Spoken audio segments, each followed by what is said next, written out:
Everyone, welcome to physio study channel. अब हम देखने वाले हैं कि what is foot drop. Foot drop क्या होता है, कैसे होता है, क्या रीज़न होता है, तो वो सब हम डिटेल में देखने वाले हैं। तो आप चैनल पे न्यू है तो चैनल को सब्सक्राइब कर देना। तो फुट ड्रॉप जो होता है उसमें इस तरह से नीचे की ओर पंजा हो जाता है। ठीक है, मैं आगे आपको समझाती हूँ। What is foot drop? The inability to lift the front part of the foot due to weakness और paralysis of the muscles that lift the foot. तो मेनली इसमें क्या होगा, जो फुट होता है ओके उसे पेशेंट अप नहीं कर पाता है, लिफ्ट नहीं कर पाता है ऊपर। क्यों? क्योंकि वीकनेस हो गई है या फिर पैरालिसिस हो गया है, मसल वीक हो गया है या पैरालिसिस हो जाएगा, तो इसकी वजह से फुट ड्रॉप देखने को मिलता है। अब मैं आपको आगे बताती हूँ। इस तरह से होता है, पूरा पंजा क्या होगा, पैर का नीचे की ओर ही रहेगा, ऊपर नहीं कर पाएगा, इस तरह से अप नहीं कर पाता है। ठीक है पेशेंट, तो उसकी वजह से ही ये फुट ड्रॉप वाली कंडीशन जो होती है, मसल वीक या फिर पैरालिसिस हो तो ऐसा होता है। और देख लो आप इस फिगर में, ये जो हेड ऑफ द फिबुला है, यहाँ से कौन सी नर्व, ये नर्व पास हो रही है। देखो ये deep peroneal nerve and superficial peroneal nerve कहाँ से पास होती है, हेड ऑफ द फिबुला है, यहाँ से पास होती है। तो अगर हेड ऑफ द फिबुला में कोई फ्रैक्चर हुआ ओके, तो इसकी वजह से क्या होगा, नर्व पे भी कट हो गई नर्व ओके, ये फ्रैक्चर हुआ जिससे शार्प एंड से नर्व इंजर्ड हुई, तो उसकी वजह से ये फुट ड्रॉप देखने को मिलता है। एक तो हेड फिबुला का फ्रैक्चर हो, तो दूसरा है कोई कंप्रेस हो गया, टाइट प्लास्टर कास्ट बांध दिया है यहाँ पर, तो भी ये देखने को मिलती है। मैं आगे आपको फिगर में समझाती हूँ। देखो ये जो मसल्स हैं, deep peroneal nerve, superficial peroneal nerve अगर कट हो गई तो कौन से मसल्स को सप्लाई करती है, tibialis anterior, extensor hallucis longus, peroneus tertius, extensor digitorum longus, brevis and first dorsal interossei. इन सारे मसल्स को ये deep peroneal and superficial peroneal nerve supply करती है।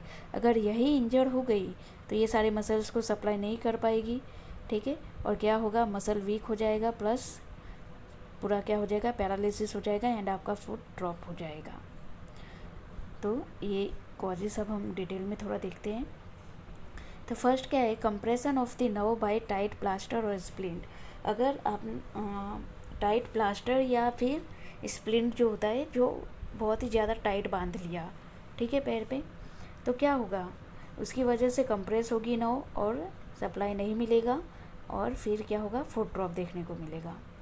दूसरी कंडीशन हो गई न्यूरोलॉजिकल कंडीशन, जिसमें स्ट्रोक हो गया, लकवा जो कहते हैं, मल्टीपल स्क्लेरोसिस हो गया, सेरेब्रल पाल्सी हो गया, and other neurological disorder can affect the brain and spinal cord. ठीक है, तो ये सारे कंडीशंस मतलब ब्रेन या स्पाइनल कॉर्ड को अफेक्ट करते हैं। ब्रेन जो होता है, सारे सिग्नल्स वहीं से दिए जाते हैं, और स्पाइनल कॉर्ड से सारे सिग्नल्स मोस्ट ऑफली बॉडी को दिया जाता है। अगर वहीं पे प्रॉब्लम हो गई तो क्या होगा, मसल वीक हो जाएगा ओके, काम नहीं करेगा, और उसकी वजह से फुट ड्रॉप देखने को मिलेगा। दूसरा क्या है, फ्रैक्चर हो गया या डिसलोकेशन हो गया, ऊपर मैंने बताया हेड ऑफ द फिबुला का, तो उसमें भी आप देखोगे कि नर्व को इंजर्ड करता है और उसकी वजह से फुट ड्रॉप देखने को मिलता है। दूसरा है prolonged immobilisation during which the leg lies in the external rotation. तो ऐसी कोई कंडीशन है कि जिसमें प्रोलॉन्ग इमोबिलाइज किया जाता है लेग को, लंबे टाइम तक प्लास्टर जो कास्ट होता है उसको बांध के रखते हैं लंबे टाइम के लिए, तो उसमें चांसेस होता है कि आपका फुट ड्रॉप हो जाता है, क्योंकि मसल्स को सप्लाई ही नहीं मिल रहा है। ठीक है, तो ये एक रीज़न है। दूसरा है मसल डिसऑर्डर। मसल में जैसे कि मस्कुलर कंडीशन होती है, जैसे कि मस्कुलर डिस्ट्रॉफी हो गया, एमायोट्रोपिक लेटरल स्क्लेरोसिस हो गया। तो इस कंडीशन में क्या होता है, मसल जो होते हैं ना वही पूरे वास्टिंग हो जाते हैं। ठीक है, वही पूरा वास्टिंग हो गया, मसल मास ही नहीं है, तो नर्व सप्लाई भी आएगा तो कहाँ से मूवमेंट होगी, नहीं होगी। ठीक है, तो वीकन या पैरालिसिस होने की वजह से इस तरह से फुट लिफ्ट नहीं कर पाते पेशेंट। तो मस्कुलर डिसऑर्डर हो उसकी वजह से भी फुट ड्रॉप वाली देखने को मिलेगा। या कोई स्पाइन में ऐसा कोई, जहाँ से हमने देखा स्पाइन में ही कोई ऐसी कंडीशन है जहाँ से नर्व सप्लाई करती है। ठीक है, पेरोनियल नर्व पूरा ऊपर से निकलती है स्पाइनल से, तो वहाँ पे अगर कोई प्रॉब्लम हुई ओके, फ्रैक्चर हुआ है स्पाइन में, तो उसकी वजह से भी फुट ड्रॉप देखने को मिलता है। तो ये सारे कंडीशन हैं जिसमें इस तरह से फुट ड्रॉप देखने को मिलेगा। और आपको ये भी देखना होता है नर्व की सिवियरिटी, कितना वो इंजर्ड हुआ है नर्व, कंप्लीट है, माइल्ड है, सीवियर है, मॉडरेट है, ये सब देखना होता है। उसके ऊपर से ही हम रिकवरी जो प्रोटोकॉल है वो हम बता सकते हैं। तो सिम्टम्स क्या आएगा, अगर नर्व इंजर होता है तो क्या होगा, पेशेंट एक लिफ्ट नहीं कर पाएगा, inability to lift front part of the foot. दूसरा है टो ड्रैगिंग, द टोज में scrape against the ground when walking. तो इस तरह से पेशेंट देखो इस तरह से टो को इस तरह से ड्रैग करता हुआ चलेगा, क्योंकि ये क्या है, पंजा नीचे की ओर ही रह रहा है, पंजा ऊपर नहीं कर पा रहा है पेशेंट, तो इस तरह से घसीटते हुए चलेगा। दूसरा है इस तरह से, दूसरे फिगर में देखो हाई स्टेपेज गेट, ये ड्रैग ना कर पाए इस तरह से, इसलिए पेशेंट क्या करता है, अपने पैर को इस तरह से ऊपर उठाता है और फिर उसको नीचे रखता है। तो ये हाई स्टेपेज गेट देखने को मिलता है फुट ड्रॉप वाले पेशेंट में। देखो स्टेपेज गेट देखने को मिलेगा, जिसे हाई स्टेपेज गेट भी कहते हैं।